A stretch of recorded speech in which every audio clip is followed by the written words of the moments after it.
Snook Hurgronje lahir pada 1857 meninggalkan pada 1936 adalah nama yang tak asing bagi banyak orang Indonesia yang belajar Islamologi dan sejarah.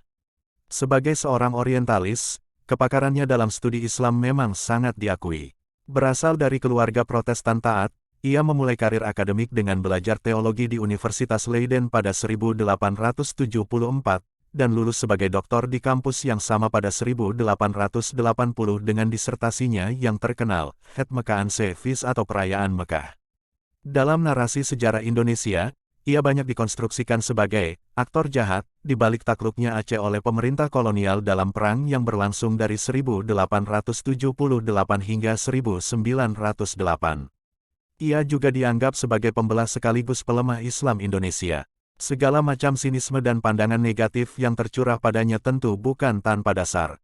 Dalam The Crescent and the Rising Sun, Indonesian Islam Under the Japanese Occupation, tahun 1942 hingga 1945, Harry J. Benda mengatakan, memang Snook lah yang telah merumuskan untuk memisahkan Islam dari politik dengan memilahnya menjadi dua bagian, yakni Islam religius dan Islam politik. Kesimpulan ini ia peroleh setelah melakukan penelitian kesusastraan, sejarah, dan etnografis selama bertahun-tahun. Snook Hurgronje membagi golongan Islam menjadi tiga kategori pokok berdasarkan lapangan aktivitas, yakni Islam sebagai ritual keagamaan murni atau ibadat, Islam sebagai bidang kemasyarakatan, dan Islam dalam bentuk kenegaraan. Terhadap ketiga unsur Islam yang berbeda ini, ia menawarkan tiga pendekatan yang berbeda pula. Sebagaimana diungkap Benda, kepada yang pertama, pemerintah harus berlepas tangan atau tak usah ikut campur di dalamnya. Sedangkan terhadap yang kedua, jika memungkinkan, pemerintah justru harus memfasilitasi, seperti membantu dalam urusan ibadah haji. Tetapi untuk kelompok yang ketiga, pemerintah harus bersikap keras dan tak pandang bulu. Dengan membagi Islam ketiga unsur ini pulalah menjadi muslihat utama Belanda menyerang Aceh. Sebelumnya, merancang muslihat Snook Hurgronje menyamar sebagai seorang ulama dan bahkan menjadi mufti di Aceh.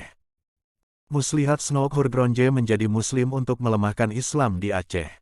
Siasat Snook Hurgronje sebagai aktor jahat dalam perang Aceh melawan pemerintah kolonial Belanda. Snook Hurgronje benar-benar melemahkan Islam di masa itu. Dalam Perang Aceh tahun 1873 sampai tahun 1913, Hurgronje memainkan peran merancang strategi untuk menghancurkan perlawanan penduduk Aceh, mengakhiri perang 40 tahun dengan perkiraan korban sekitar 50.000 dan 100.000 penduduk tewas dan sekitar 1 juta terluka. Kesuksesannya dalam Perang Aceh memberinya kekuasaan dalam membentuk kebijakan pemerintahan kolonial.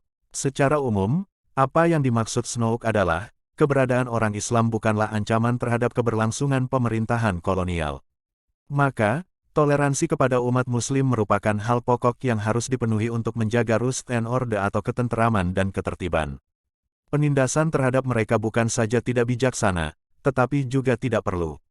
Malahan tidak terhormat bagi negara semacam Belanda, yang menjunjung tinggi asas kebebasan beragama. Warisan pemikiran Snook bagi kebijakan Belanda terhadap Islam dapat dilacak dari lembaga yang lahir setelah memperoleh masukan darinya. Salah satunya mengenai pengangkatan penghulu di daerah-daerah sebagai pegawai negeri. Snook mengatakan, fungsi penghulu adalah membantu tugas bupati dalam mengawasi kemunculan Islam politik. Selain digunakan sebagai alat kontrol, para penghulu ini juga bisa dimanfaatkan menjadi penghubung aspirasi umat Islam di akar rumput dengan pemerintah kolonial. Warisan penting lain adalah pemikirannya tentang pendidikan di Indonesia. Snook memimpikannya kesatuan pendidikan antara Indonesia dan Belanda. Di dalamnya, kedua unsur itu bisa menjadi partner dalam kehidupan budaya dan sosial. Kebijakan semacam ini menurutnya akan mampu menutup jurang pemisah antara pemerintah dengan rakyat kebanyakan dan mencegah fanatisme Islam lewat pendidikan ala Eropa. Pada tanggal 26 Juni tahun 1936, tepat hari ini 86 tahun lalu, Snook Hurgronje meninggal dunia di Leiden. Gagasan sekaligus kontroversinya masih terus mewarnai wacana Islam politik Indonesia hingga hari ini.